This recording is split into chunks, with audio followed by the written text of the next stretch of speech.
There's a strange kind of silence that comes with being alone at a lake house.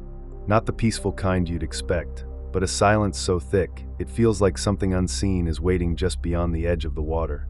When night falls and the world goes quiet, the lake doesn't sleep. It watches, it listens, and sometimes it reaches out. People who have stayed by these waters tell stories of sounds with no source, shadows that move on their own, and footsteps on empty docks. Tonight, you're going to hear 3 true stories from those who thought they were alone, but soon discovered they were never really by themselves. These aren't just tales to scare you. They're real experiences that left lasting marks on those who lived them. So before you turn away, ask yourself, what would you do if you felt eyes on you when no one should be there? But before we get started, here's something strange. Most viewers make one huge mistake. They leave without subscribing. Don't be one of them. Hit that subscribe button now, because tonight's journey into the darkness is just the beginning. These stories are only going to get more terrifying, and trust me, you won't want to miss what's coming next. Emma had been looking forward to this trip for months, a chance to escape the noise of the city and find quiet to work on her book. She rented a small cabin by a lake far from town, a place surrounded by thick woods and untouched nature. The kind of place where cell service disappears, and the only sound during the day comes from birds or the wind through the leaves. It was exactly what she wanted, complete solitude, where no one would interrupt her thoughts. The sun was just beginning to set as Emma arrived. The road to the cabin wound through towering trees that seemed to lean closer as she passed. When she finally stepped out, the lake stretched before her like a vast mirror, its surface smooth and still, reflecting the fading light and the first stars beginning to blink awake. The air smelled fresh but carried a chill, the kind that makes the skin tingle. Emma set down her bags and stepped onto the wooden dock, the boards creaking softly beneath her feet. The quiet was deeper than she expected, almost too quiet. There were no sounds of insects or frogs, no rustling of animals in the underbrush, just the steady, gentle lapping of water against the shore. As night settled, a faint breeze stirred the trees and carried with it something else, a soft sound, like distant singing or whispering, almost musical, weaving through the air above the water. Emma stopped and listened, her heart quickening. It was too rhythmic, too deliberate to be the wind alone. But when she looked around, there was nothing there, just shadows and silence. She told herself it was her imagination, the mind playing tricks after a long day of travel and tiredness. The kind of sound you expect to hear when you're alone too long, filling the empty spaces with ghosts of noise. Yet the whispers lingered, faint but persistent, like a secret calling out from the depths of the lake itself. Emma settled into the cabin, trying to focus on her writing, but every time she stepped outside, the whispers returned, carrying with them a feeling she couldn't shake, that she was not as alone as she believed. The first night passed with uneasy rest, but the whispers didn't stop. In fact, they grew louder, more distinct. What had once been a soft hum, barely caught on the breeze, began to take shape in the dark. Emma could swear she heard her name carried by the sound, whispered just beyond the edge of hearing, gentle but clear. "Emma," it breathed, a voice so soft she wasn't sure if it was real or imagined. At times, the whispers seemed to circle around the cabin, coming from the water, then from the trees, then from inside the very walls themselves. They weren't angry or frantic, more like a lure, patient and unyielding, pulling her closer to the lake's edge, calling her into the cold dark. One morning just before dawn, Emma noticed something strange outside. Along the muddy shore, there were footprints, wet, smooth, and bare, that stretched from the lake all the way up to the cabin's front porch. They looked fresh, but Emma was certain she was the only one there. No car had arrived, no one had walked the path since she got there. Inside the cabin, the unease deepened. Small things began to move, barely noticeable shifts at first. A chair slightly out of place from where she left it, a glass on the kitchen counter, now tipped at an odd angle. She would swear she felt cold drafts brushing past, but the windows were all shut tight. Desperate to understand, Emma started recording the sounds around her. Late at night, when the world was still and the whispers thickened, her phone captured something strange. Tapping, soft and rhythmic, like fingernails drumming on wood, coming from the very edge of the lake. It was slow at first, then faster, almost like a pattern, a code she couldn't read. She listened again and again, heart pounding. No logical explanation fit. The tapping wasn't the wind. It wasn't animals. It was deliberate, and it was getting closer. Every night, The footsteps by the shore returned, the whispers grew louder, and the tapping edged nearer to the cabin's walls. Emma felt the stillness of the lake begin to press against her, an unseen weight that held her breath and kept her eyes wide in the dark. One night, long after midnight, Emma was startled awake by the steady drip of cold water. At first, she thought it must be rain or a leaking pipe, but as she sat up and listened, the dripping continued, slow and heavy, coming from the ceiling directly above her bed. She reached out, feeling the soft splash of droplets on her hand. But when she glanced up, the ceiling was dry. No cracks, no leaks, nothing to explain the sudden chill that filled the room. Her heart pounded as she rose and moved cautiously to the window. Outside, the moon hung low over the lake, casting a pale light that danced on the water's surface. That's when she saw it, a figure standing in the lake, almost still enough to be mistaken for a trick of the light. The water covered most of it, only the shoulders and head rising just above the glassy surface. The figure didn't move, didn't blink, just stared toward the shore with an unreadable gaze. Emma's breath caught in her throat as she stepped out onto the porch, calling softly, "Who's there?" The figure didn't answer. As she took a cautious step closer, the water around it rippled, then the shadow slipped beneath the surface with no splash, no sound. For a moment, the lake was once again perfectly still. Shaken, Emma turned back inside. Her phone, left on the table, suddenly started playing back a recording she hadn't heard before, the faint, eerie lullaby that had been whispered in the night. But this time, the words were clearer, sung in an ancient dialect, low and haunting, curling through the room like a cold breath. By dawn, Emma was packed and ready to leave, the weight of the night's terror pressing down on her like a stone. She stopped by the cabin's small bookshelf and pulled out a worn, leather-bound journal she hadn't noticed before. Inside, faded handwriting told the story of a woman who had lived by the lake decades ago, a woman who had drowned while singing the very lullaby that now haunted Emma's nights.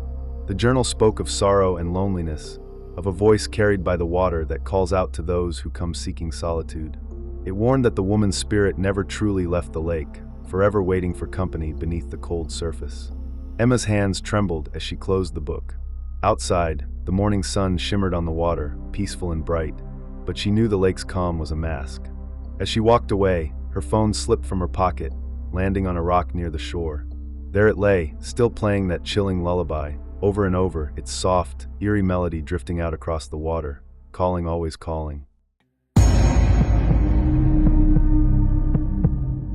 Mark had spent countless nights by this lake, fishing in the quiet that only comes when the world slips away from the daylight.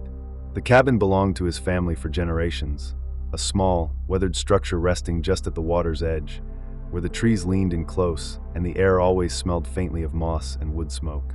For Mark, this was a place of comfort, where the worries of the day could be cast out along with the fishing line. As the sun began to dip below the horizon, he stepped outside and reached for an old oil lantern sitting on the porch rail. The lantern was worn and dented, its glass cloudy from years of use, but its flame was steady and warm. With a practiced flick of a match, the wick caught fire, casting a soft, golden glow that pushed back the creeping dusk. The light flickered over the wooden planks of the dock, reflecting faintly on the calm lake surface. The water was smooth like glass, undisturbed by wind or boat. It was a peaceful evening, but something was different. A thick fog was rolling in earlier than usual, drifting low across the water like a pale veil. It twisted and curled around the trees on the shore, swallowing the distant forest in a soft, creeping whiteness. The mist was so dense it swallowed sounds, muffling the usual evening calls of frogs and insects. Mark felt the change immediately. It wasn't the fog itself, he had seen it many times, but the way it moved almost deliberately, as if it were reaching toward the cabin, creeping closer with every passing minute. The air grew colder, heavier, as if the lake were holding its breath. He settled down at the end of the dock, lantern by his side, and cast his line into the dark water. The quiet stretched around him, but beneath it a slow, steady feeling took root in his chest. Something was coming, waiting just beyond sight. As the night deepened, Mark stayed rooted on the dock, the oil lantern's flickering light the only barrier between him and the thick darkness pressing in from all sides. The fog grew heavier, swallowing the far shore and cloaking the trees in a ghostly veil. It wasn't just a blanket of mist anymore. It seemed alive, shifting in slow waves, curling like fingers reaching toward the cabin. At first, Mark noticed the lantern's flame sputtering, flickering faster than the usual breeze could explain. The light cast long, twisting shadows that stretched and twisted in strange ways. Shadows that sometimes seemed to detach themselves from the trees and dance at the edge of his vision. Each time he turned, there was nothing there, only the quiet lake and the whisper of the fog. Then came the footsteps. Soft, crunching steps in the dry leaves behind him, each one slow and deliberate, moving closer along the path that led to the dock. Mark froze, heart pounding, but when he swung his lantern around, the shoreline was empty, just the thick mist swirling in silence. No sign of movement, no figure emerging from the fog. Unease settled over him like a heavy cloak. Mark's gaze dropped to the wooden planks beneath his feet. He blinked in disbelief. There, carved into the dock, fresh and sharp, were strange symbols, curling lines etched deeply into the wood. He was sure they hadn't been there before. The shapes weren't random, they looked like warnings, or marks left by someone or something trying to claim this place. He stood, gripping the lantern tighter, when he noticed the boat tied to the dock. It had shifted, pulled away slowly from the posts, drifting inch by inch on the glassy water as if moved by an unseen hand. His breath caught. No wind stirred. The lake was eerily still. And then the tapping began. A faint, rhythmic sound, like fingers drumming on old wood, coming from somewhere near the water's edge. Slow at first, then faster, echoing against the silence, growing louder until it was all Mark could hear. The fog thickened around him, the night closing in like a trap. Every instinct screamed at him to leave, but something held him there, frozen in place beneath the dim glow of the dying lantern. As the night reached its deepest hour, the lantern's flame suddenly sputtered and died, plunging Mark into a darkness so complete it felt like the blackness itself was pressing against his skin. The comforting glow was gone, and with it vanished the thin line separating him from the endless night. Mark fumbled for matches, hands shaking as he tried again and again to relight the wick. But every time he struck a match, a sharp, acrid smell filled the air, the unmistakable scent of something burned, but not wood or oil. It was something far more disturbing, like burnt flesh. A cold sweat broke across his brow. The night air had turned icy, far colder than it had been moments before. Mark's breath came out in ragged puffs, each one visible in the chill. Then, in the thick blackness, he felt it, a sudden, sharp grip on his wrist, cold and unyielding, like ice wrapped around bone. He spun toward the water's edge, heart hammering in his chest. In the faint moonlight that managed to break through the fog, Mark caught sight of a pale face reflected in the still water, eyes empty and glassy, staring right at him. The lips moved, but no sound came. A whisper slid through the air, low and urgent, "Leave." Mark's blood ran cold as the figure's gaze held his.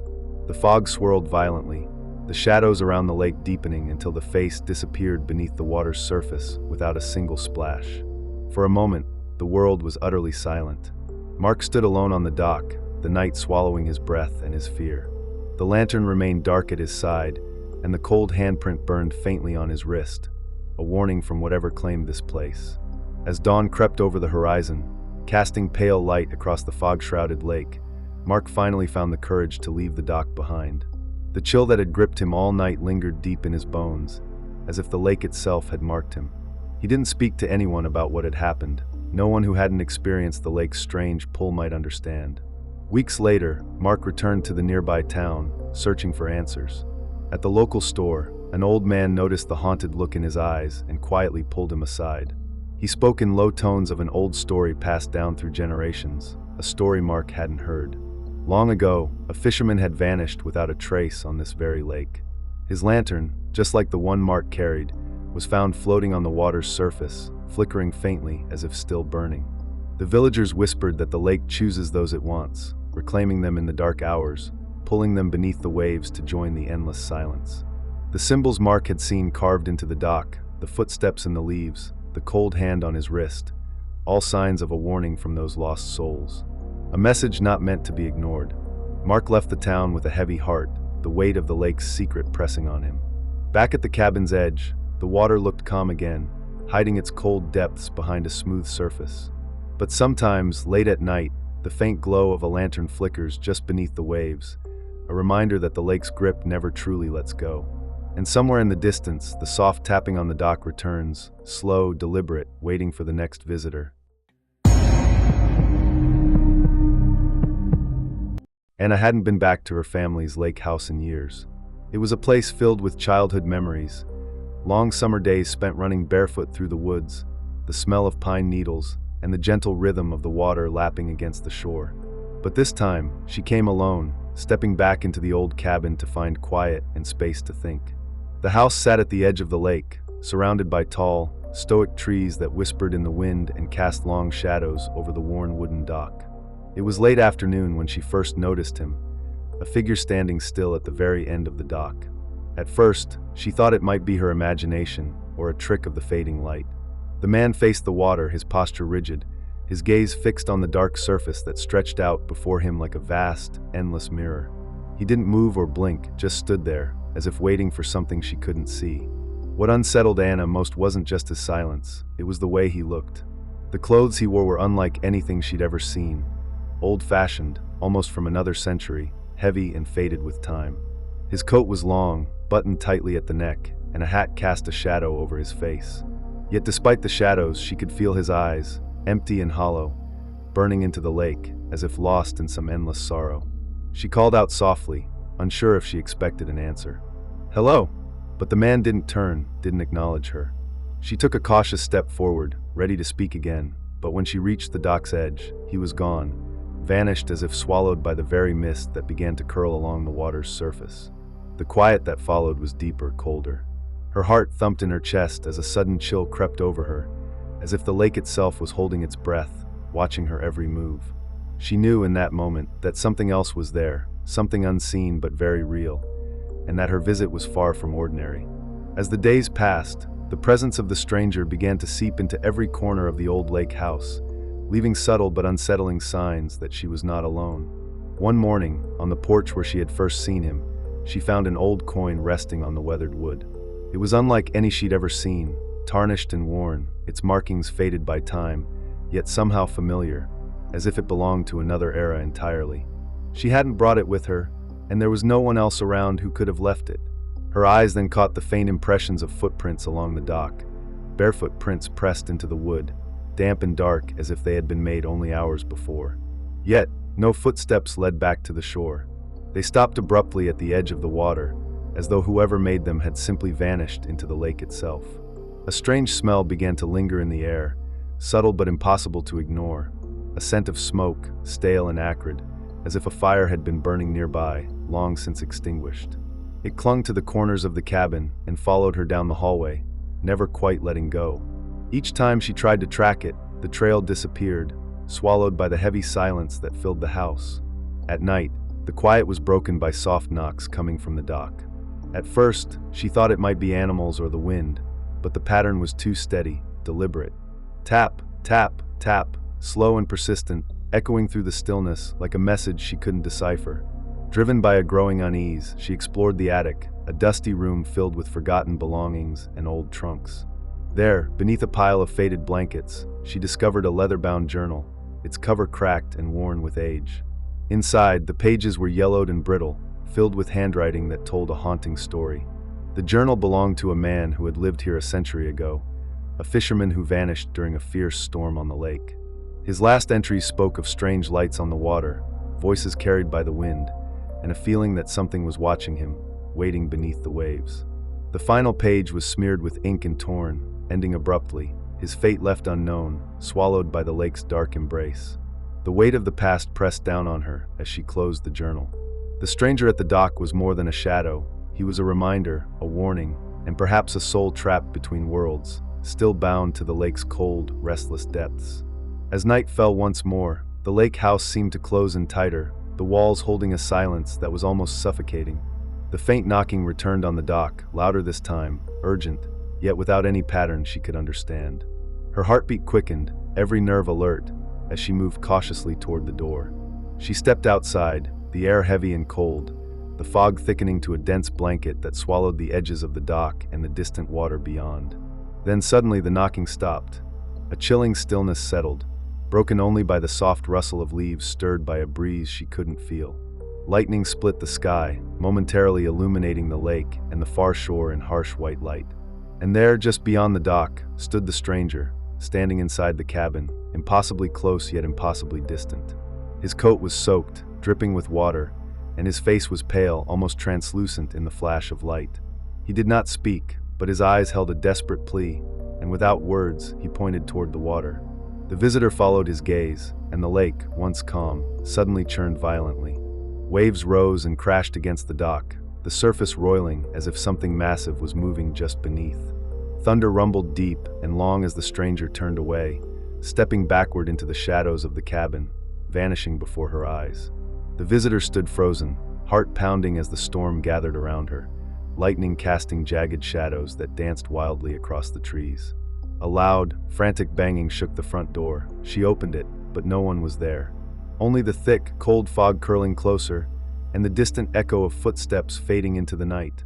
For a moment, she felt utterly alone, yet somehow watched. As the storm passed and dawn's first light crept over the lake, the visitor felt a lingering chill that no sunlight could warm. She packed her belongings quickly, the weight of the night's events heavy in her chest. The cabin, once a place of comfort and memory, now felt like a trap, a house holding on to secrets not meant for the living. Before leaving, she ventured into the attic one last time. There, tucked beneath a loose floorboard, she found something unexpected, an old, folded letter, yellowed with age. The handwriting was shaky but clear, dated nearly 100 years ago. It told the story of the man she had seen at the dock, a fisherman lost in a sudden storm, his body never found, his spirit said to wander the lake's edge, searching for peace that would never come. The letter spoke of warnings ignored and a promise left unfulfilled, that anyone who saw the figure was marked, drawn into the lake's endless grasp, destined to become part of its dark history. She felt the weight of those words settle deep inside her, an icy knot tightening with each breath. As she stepped outside, ready to leave behind the lake and its ghostly secrets, the road was flooded, water shimmering under the rising sun, cutting off any chance of escape. The air was thick, the silence broken only by the soft, urgent knocking she had heard the night before, now coming from the cabin door itself. The visitor hesitated, heart pounding, before the door creaked open on its own. The fog drifted inside, and in the corner of the room, the faint outline of the stranger appeared once more. No words passed between them, but then, as if carried on a cold breeze, a message written on the condensation of the window became visible. "Don't follow me." The lake held its secrets close, and some stories end not with answers, but with warnings. These true lake house stories show us that beneath the calm waters lies something unknown, something that watches and waits. What starts as peace can quickly turn into something far more unsettling. If you found yourself alone in a place like this, what would you do? Would you stay and face it, or run away? Let me know your thoughts in the comments below. If you enjoyed these stories and want to hear more true horror, please like, subscribe, and share. There are many more chilling tales waiting to be told.